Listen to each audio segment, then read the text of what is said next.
Intimacy is about communication and connection and transparency. And so if one person is not satisfied, that's an issue for the entire relationship, and both of you should be taking care of each other.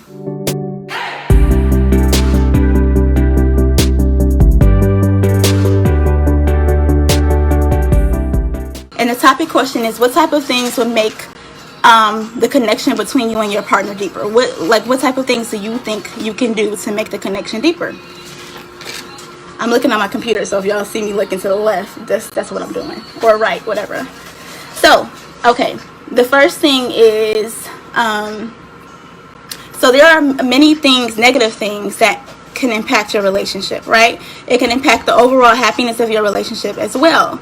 A couple of those things can be third parties. That's what I call, people on the outside. It could be family, friends, it could be work, it could be childhood friends, it could be parents, it could be maybe an addiction to something, it could be whatever it is, it could be your work, it could be that the third party of anything comes in between your relationship, and that's what it comes in between you and your partner, and kind of keeps you all from being able to have that deep connection, because one of you or both of you are already getting that sort of deepness or that intimacy from somewhere else, right? Another thing that negatively impacts our connection is the I mindset, right? So when you're in a relationship, it's about we. It's a team effort. It's always about the team. But sometimes people tend to focus on the I. I want this, I this, I this, I this. It's almost never about the other person unless it's beneficial to them. And we really want to have a we mindset and not an I mindset. Differences in perspectives like religion, politics, finances, parenting, the ideas of romance, how much sex you all have, gender roles, life goals, the temperaments. If someone is a homebody and someone is want to go out and hang out, all those things can kind of negatively impact your relationship if you're not developing some type of shared values around the topic. Also stress from work, even low libido, things like that, a partner not reaching orgasms, because sex is intimacy. Intimacy is about communication and connection and transparency. And so if one person is not satisfied, that's an issue for the entire relationship, and both of you should be taking care of each other. Of course, infidelity and things like health issues, if there's addiction to alcohol, drugs, porn, any of those things are things that can negatively impact the relationship and really come in between you all having that deeper connection. So we want to try to, as much as we can, eliminate those things and put them on the table. Be transparent and open. Talk about them. Allow your partner to talk about those things.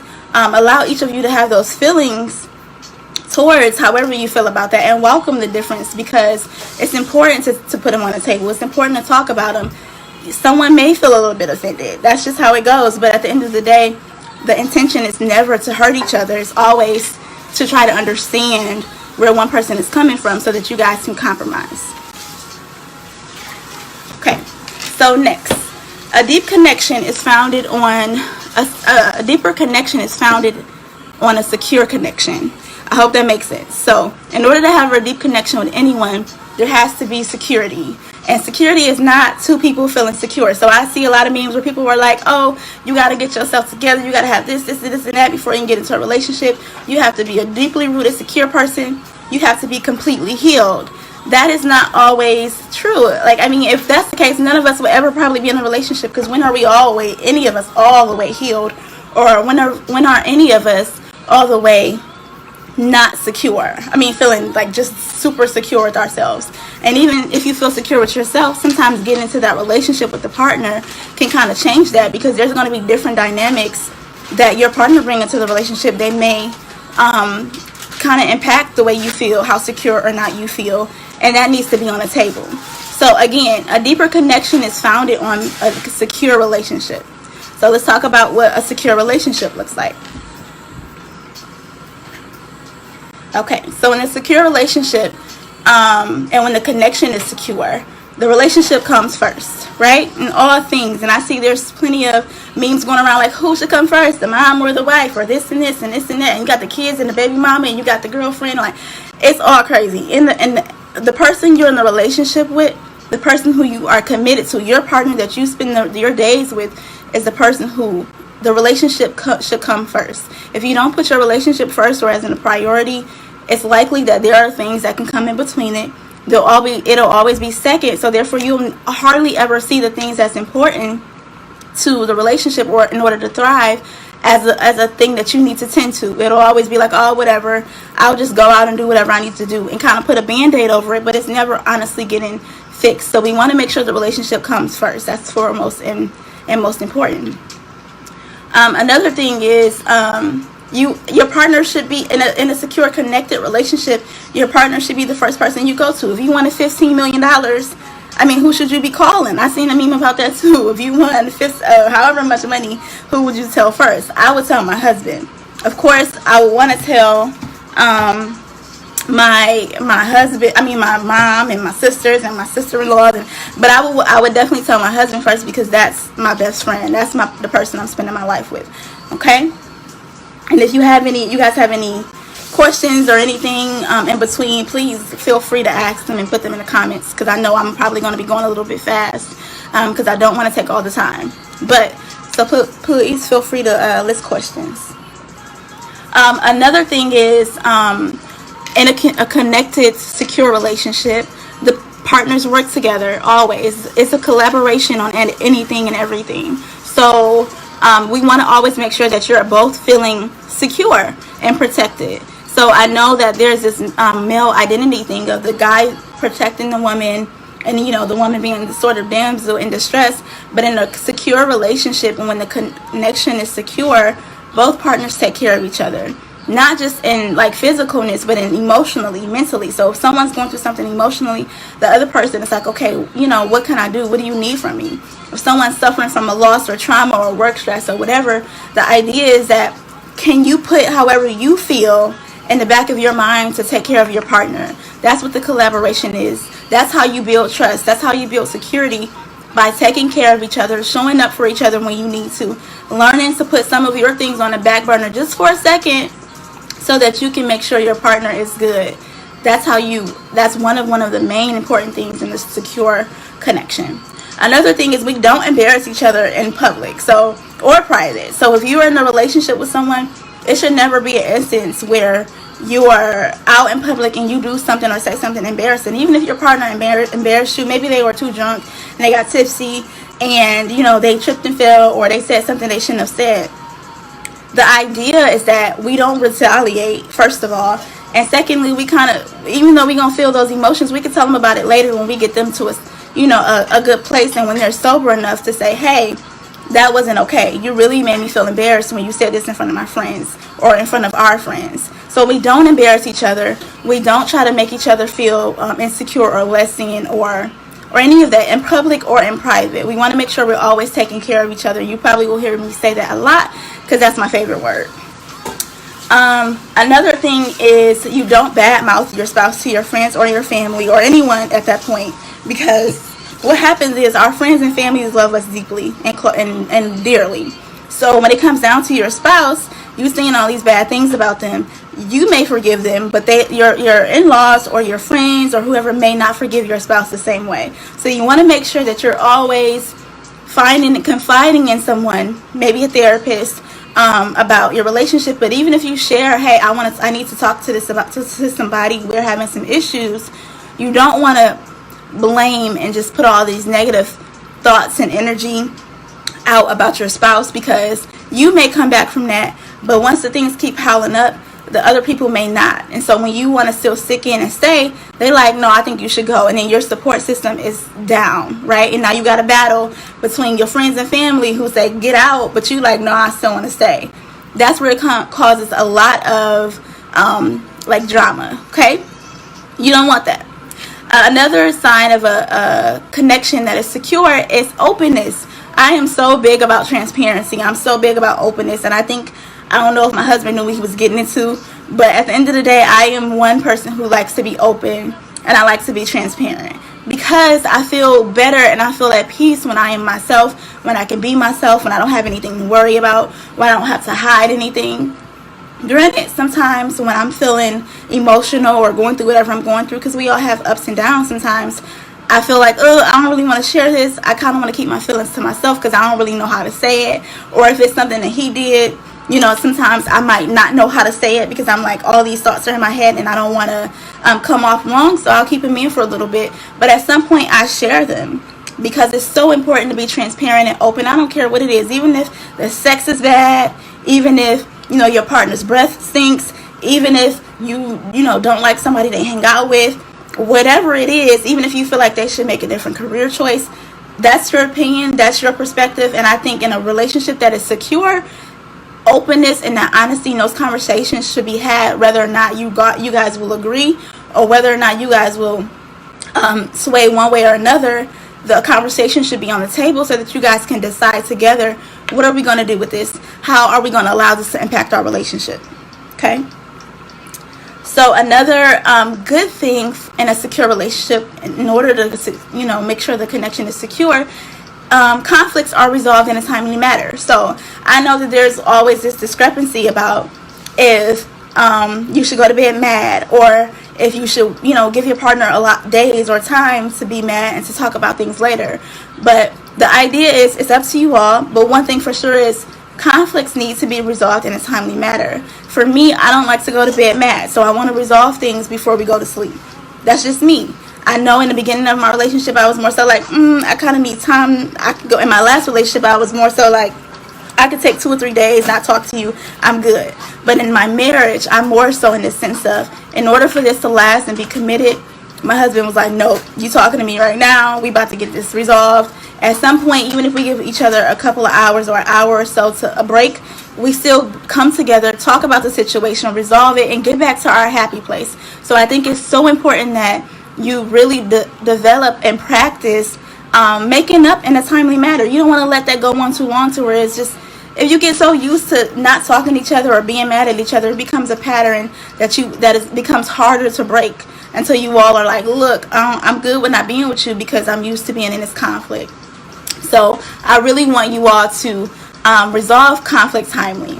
So at the end of the conflict as well, in which I will do a whole nother workshop on conflict resolution, but at the end of each conflict, you want to make sure that you come to a solution. So not only are we resolving the conflict in a timely manner, we're not just putting a band-aid on it. We're making sure that we come to a compromise, that there's some type of understanding that we both have about the issue.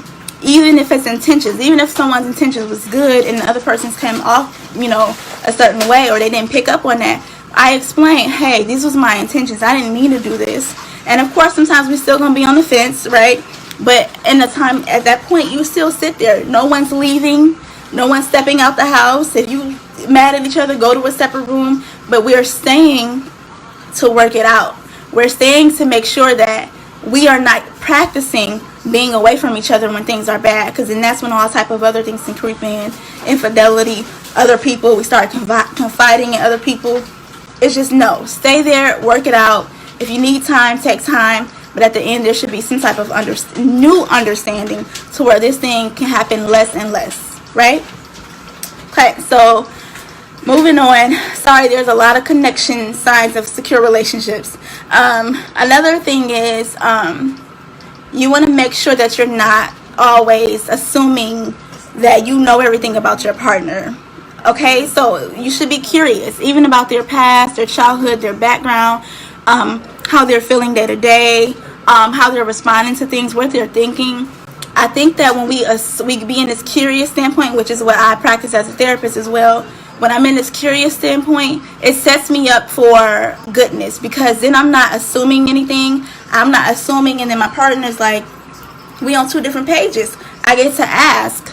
Being in a curious position makes you able to ask, hey, how are you doing? Or like, I see you feeling this way. What does this mean? Or, you know, have you been having a good day?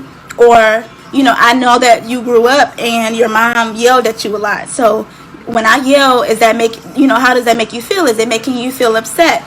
It's very important for us to be curious about our partners always. If you want to have a long-lasting relationship that's very just routine and predictable, you want to make sure you're curious. There's always something new you can learn about your partner. There's always something good and bad, and something helpful to just learn about them so that you guys can deepen that connection. So always be curious. Don't assume you know everything about your partner. Even if you've been together for 50 years, you probably know most things, but still, right? Okay, so it's important too in secure relationships, and when you want to have that secure connection, to talk about the reasons why you're together. So I always ask people, especially when I talk to clients or just talk to people in general, why are you together? Some people say, oh, because I love him. Oh, I love her. And that's good. I love my husband too. I'm sure he loves me.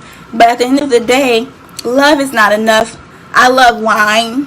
I love clothes. I love my hair. I love a lot of things. But we love things that are disposable sometimes. So at the end of the day, love is just not enough. We need something deeper. I love my husband because he's there for me. He makes me feel secure. He makes me feel protected. I love him because he compromises with me. He's my partner. I love him because he helps me take care of the children. I love him because, he makes me feel encouraged and supportive when I'm feeling down. I love him for many reasons, right? I'm with him, and that's why we're in a relationship. I love him, and I'm with him because he's fine. So at the end of the day, there has to be more reasons than just I love him, or because the sex is good, or because, this person has a lot of money. All those things can go away. So then what? You need to have things like friendship and connection or fun and all these other things that make you really want to stay with this person and fight through when the times get bad, okay? Attraction should be there too, always. Well, in my opinion, so that's just my opinion. But, okay. So, again, I already said about the team mentality. So, I want to stress this again.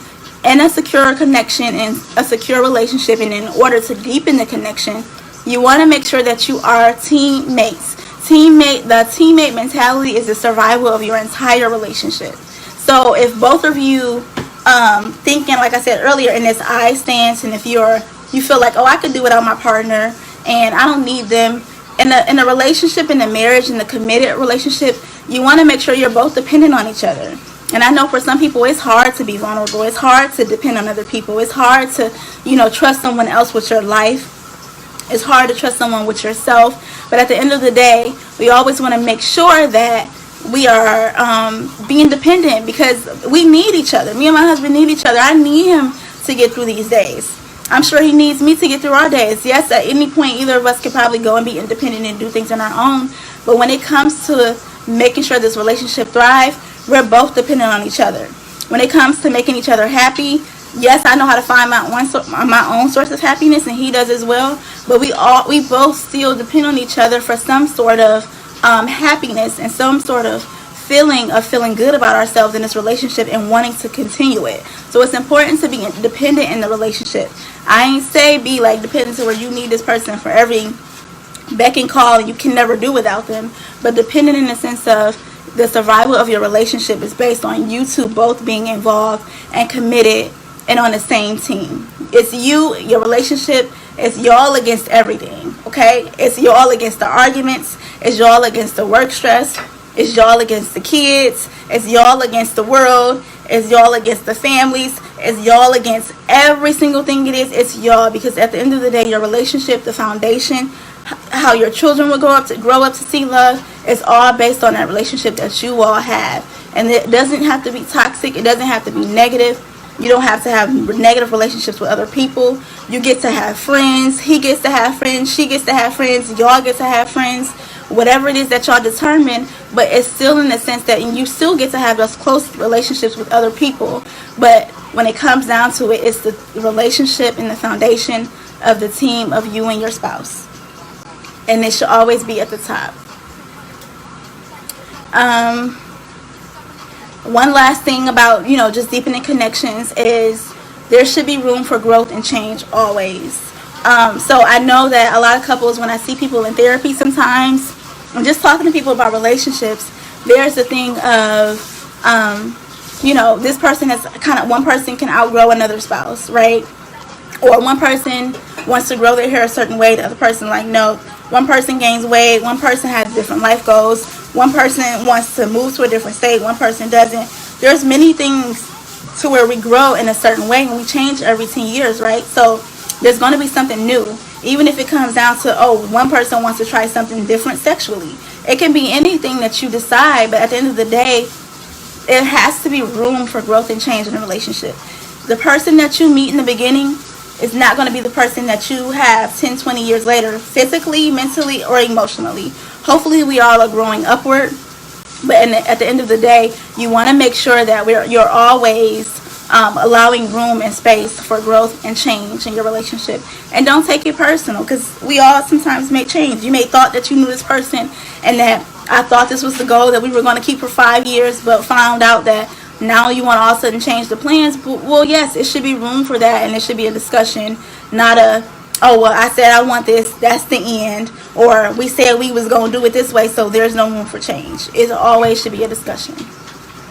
So at this point, I want to look at a question, because I've seen one. Let me see. Okay, before I move on to the next topic. So it says, why do most men think having a conversation about something is an argument? So I guess that's important. I think that sometimes people aren't always willing and open to talking about things, because they feel like they're going to be attacked or blamed, or there really is this responsibility with conversations. And when one of the partners comes to another and say, hey, I'm unhappy about this, or I don't like certain things, the idea is that person can start feeling insecure or responsible for fixing it. You also feel like, dang, I've been doing all this, and now you saying this is not right. Sometimes we can feel hurt. People can feel hurt. People could feel disappointed that they're not pleasing you. People could feel very heavy, like, hey, I thought I was doing everything right. Now here you go bringing something else up. Or they can already be dealing with their own things, and you're coming to them with, I need to talk about this. And they like, dang, it's another thing that's trying to bring me down. But the idea is that hopefully, I always say, when it comes to conflict and talking about things, we want to talk about them in an Oreo stance, right? I tell this to my clients all the time. So an Oreo is chocolate. It's 2 cookies, and in between is some soft stuff, right? The cream. So we don't want to initiate conversation or conflict with our spouses with the regular Oreo phase, right? The hard, the soft, the hard. No, thank you. I don't want to go into saying, oh, I don't like when you do this, but I love you, but I still don't like when you, like, that's going to put anybody on the fence, right? The way that we approach conflict, and the way that I try to in my relationship, is start with the inside out Oreo, right? So the soft stuff is in the middle, but now we're going to put them on the outside. I want to start off saying, hey, babe, I love you. I really appreciate all the things that you do for me. I really appreciate you helping me with the kids, but I need some time and some space. And so I was wondering, you're on your computer a lot, and babe, this ain't about us. I was just using an example. So you're on your computer a lot, and so I just want to say that I need a little bit more help. That is the way that you approach the conflict, or you say whatever you need to say without saying, hey, you don't help me around the house, you ain't never there, I got this, and da-da-da. Like, that's negative. No one is ever going to be receptive to that. And so you want to make sure you come to the the conversation starting off with love, starting off with the soft beginning, put the hard stuff in the middle, and end with some love still. The love can be just coming to a conclusion, and that person may be mad, that person may be upset, but that's okay. At the end of the day, you still want to say, hey, these are my intentions. I'm not trying to make you upset. I'm not trying to offend you, but I just tried to find the best way I can to say what I need to say, and this is just how I felt. Still say what you need to say and how you feel, because we need that openness, right? And then hopefully your partner responds in a way that they're just understanding that you needed to express how you felt, and you would like some things to change. Y'all have a conversation, end it with a kiss or a hug or love or whatever it is that you want to do, and you're good, right? Every conversation don't always go like that, but that should be the idea, and you should keep practicing that. And then maybe he won't be so, on the fence when you got to say, hey, I need to have a talk with you. First of all, don't start off like that, because I would get anxiety about that too. So, alright, so maybe everyone is wondering, how do you get your relationship to go deeper, right? And before I want to start that, well, no, I don't need to say that. Okay, so how do we get our relationship to go deeper, right? So first things first, as I said, it's y'all against everything. Secondly, you want to make sure you're having date nights regularly. So I know that once you have kids, once you start working certain jobs, once you move to new states, once, some of us meet new friends, or, anything. We start sometimes to kind of neglect the relationship. Sometimes even if we're having personal insecurities about weight or how we look or dress or hair or a health issue that we're having, anything, sometimes that can make you really not feel open to date nights, and it can kind of put that on the back burner. So you want to make sure you're having date nights regularly. I always say one way to initiate passion in your relationship is to have long kisses. So it don't have to be every day, all day, but having long kisses, because I'm just asking, like, when's the last time y'all probably kissed your partner outside of the bedroom in sex time, but more so long kisses, tongue kiss, not just a peck on the cheek, because that breeds connection, that breeds security, that breeds protection and love and intimacy in a different way, to just in a random moment in the day go up to your partner and just kiss, right? That is beautiful, and I think that it's amazing, and it really does wonders for the relationship. If you haven't tried it, please try it and do it every week or once a day or whatever. Another thing, another way to get your relationship to go deeper is we have to be willing to let go of specifics and particulars. So this is pet peeves. So like things that you would normally get irritated with, or if you don't like the way that your partner does something, or you do something different than they do, and so you fuss at them about it. Like pet peeves and certain particular things is a way to make your relationship, it negatively impacts your relationship. You want to make sure that you kind of get rid of those. Practice. It is hard when you care about certain things, and when certain things is like, I don't like that, I don't want you to do it this way. But it really can drive you guys apart, because no one likes to be blamed all the time, or hovered over or shadowed, or you got to do everything my way. Like it's one thing to say, hey babe, it will be easier if you did it this way, or I do it like this, so I just wanted to let you know there's a different way in case you wanted to try it. But still be open to your partner doing things their way, and show appreciation. Hey, thank you for doing that. And try to, in your mind, right, let it go. Is it really that serious? Is that one little thing going to make or break your day? Okay, like I told my client the other day, put your feet flat on the ground and let it go. Just let it go. Another thing is regularly, okay, I already said the scheduled work dates. So I always say give your partner the benefit of the doubt, right? So that's another way for you to take your relationship deeper, because sometimes we think that our partners are doing things and we're like, that seems a little bit negative, or we give a negative thought to it, or we feel negatively about it. But you want to make sure that you're always giving your partner the benefit of the doubt. Now, if people have had patterns, can you get my charger? It's on the side of the couch. But one thing is that if someone is constantly showing you certain patterns of behavior, then it's hard to give them the benefit of the doubt, of course. And sometimes you do respond to them based on what you're used to them doing. But if you go and have that conversation and they're working on it, continue to give them the benefit of the doubt. We want to make sure that we're always looking at our partners with good intentions. It's very easy to fall into the hole of looking at our partners through negative blaming eyes, or assuming that they're trying to hurt us, or assuming that their intentions are bad, or assuming that they didn't really think about us, or they're being selfish. But when we do that, though, we take off the table the other possibilities that maybe not. Maybe they just didn't think about it. Maybe they forgot. And I know sometimes it's like, well, how did you forget if I said this 50 times? But the idea is that people do forget. We all have stress. We all have things we're dealing with. And so you want to make sure you give your partner a benefit of the doubt. Okay? Assume good intentions. I would say it's one thing to do what's called a pact, right?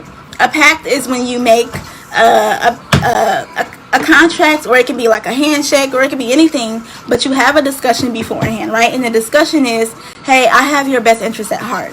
I'm going to always take care of you. Even if it don't seem like it sometimes, I'm making sure that I think about you before I go out. I'm making sure that I think about you before I go hang out with my friends. I'm making sure that I think about you before I decide what we're going to eat, or before I make plans, and before I just say yes or no to things. I'm going to make sure I think about you.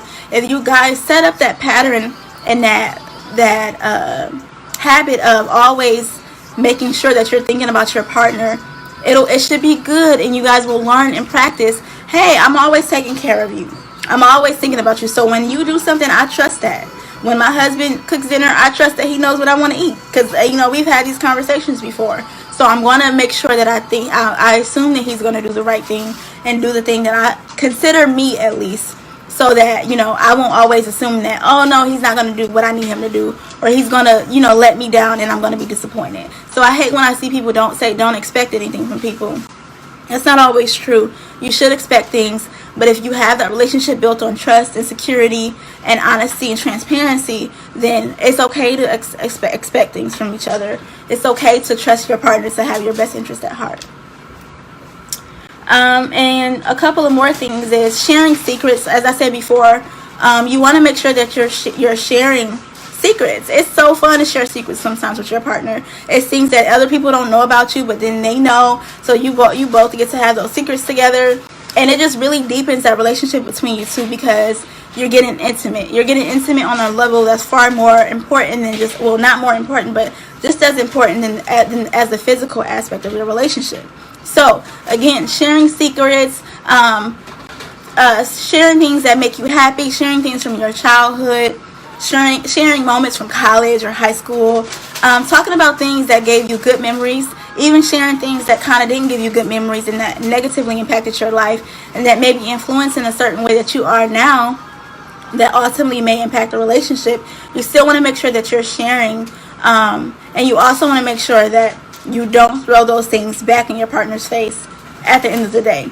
Or when you get into an argument, you don't want to throw those things back in your partner's face, because that negatively impacts the relationship. It makes the person not trust you, and then it kind of closes the door for openness. It closes that door for that connection to continue deepening and for them to be able to understand you.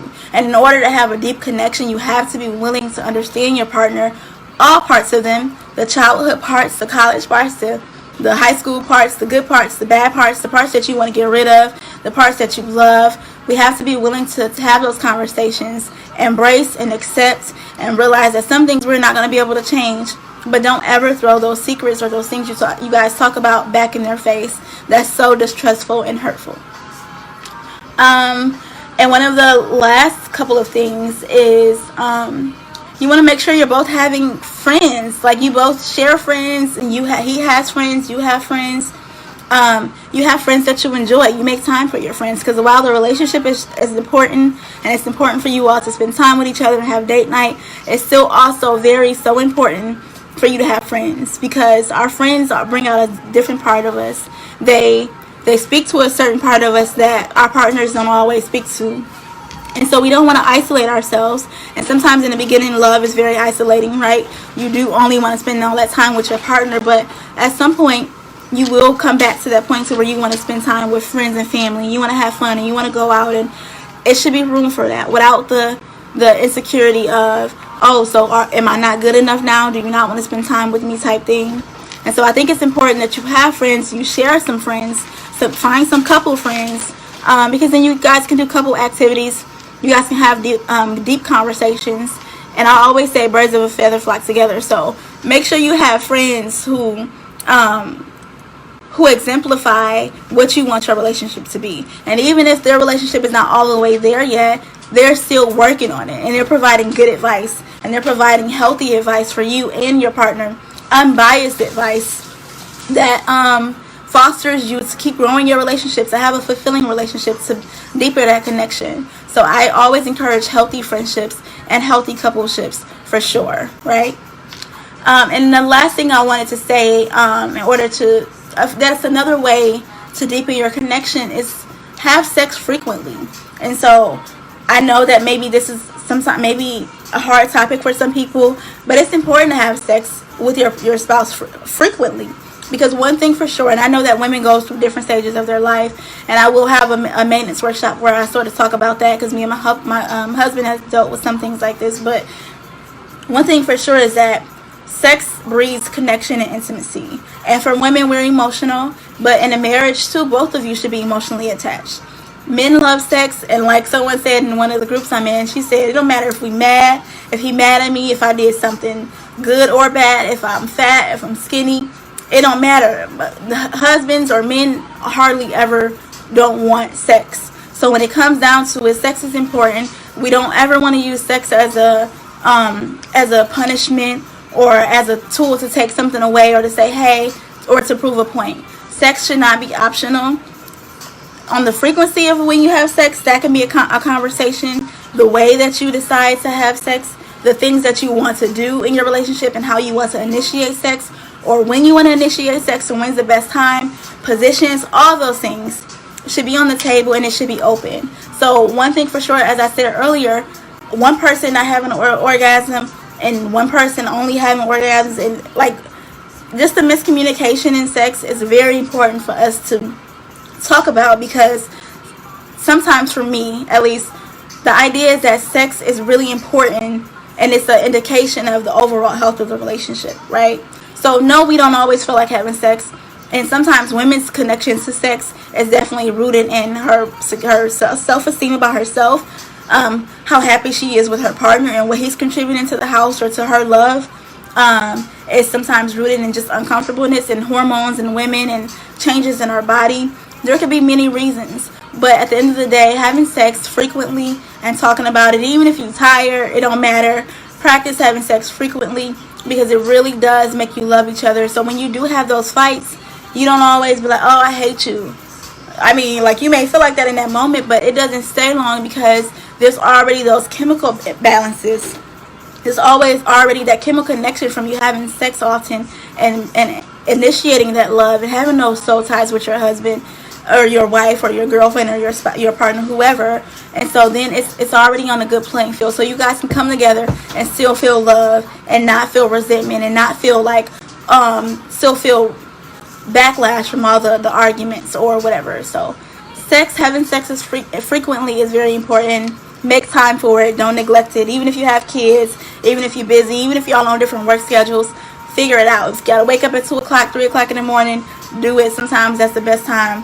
Have sex frequently, okay? And the last thing, you have to be willing to compromise. In a relationship that has a deep connection, a secure connection, you have to be willing to compromise. They both compromise all the time. So like I said before, it's never about just I. It's about us. It's about we.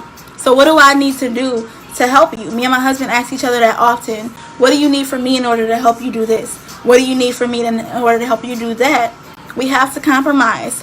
His goal, her goal, his goal, her goal, whoever. The goals of each individual, it should be the goals of you as together. It should be the goals of the relationship. You have to be willing to compromise. And that is how those ways that I listed are ways that you are important, and they're the foundation of relationships who have secure connections. I have a couple of more things to share, which is just suggested activities before I close out. If you would like for me to send the worksheet to you, I can. You and your spouse can do it whenever you have some free time, maybe tonight, maybe another day, but make time for it. But so the worksheet is called About Your Partner Worksheet. And basically, how you all would do it is there will be questions about your partner. And so at that point, you guys will take turns asking the questions to each other. And it's really just deeper questions to deepen your connection. Questions to help you understand each other. Questions that we normally don't take time for to ask each other. So I really think that this activity can help you feel closer to each other, give you a little bit more information, help you learn about each other, and also allow you to just reminisce about the good stuff, share good memories, think about the future, because both of those things, reminiscing about good times that you guys have had, good times that your partner has had individually, and also talking about and discussing the future is extremely important to the feel good of your relationship, right? Because sometimes the everyday life can bog us down, and we're so stressed, and we're so focused on the negative and the blaming and the unappreciative parts and the you did this and you're not doing that. So it's really good to foster that, restore those good memories, bring them back up, and talk about the future, so that you guys can always be on the same page. It feels good. Thank you so much for watching my video. I really hope you enjoyed it. Don't forget to like, subscribe, share, leave a comment below also if there's something you enjoyed, or if there's something that you want me to talk about in the future or make a video about. Leave it in the comment section. Anyway, peace out. Thank you all, and love always, Chiquita.